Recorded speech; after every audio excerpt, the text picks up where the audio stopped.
Welcome to Photoshop Lab. Let's start this by adding your personal text. Then Ctrl plus T to open Transform tool. Right click, select Warp. Go to the control bar and select Cylinder. Drag it upward. Ctrl plus J to duplicate the text. Then Ctrl plus T again.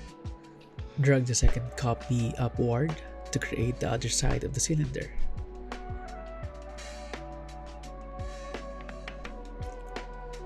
You can create another set of these text layers by simply dragging the second layer below the image, then duplicate each part of the cylinder. You can select all text layers, then Ctrl plus T to open the transform tool, then resize it whatever size that you want. You can play around with the background and the color of the text.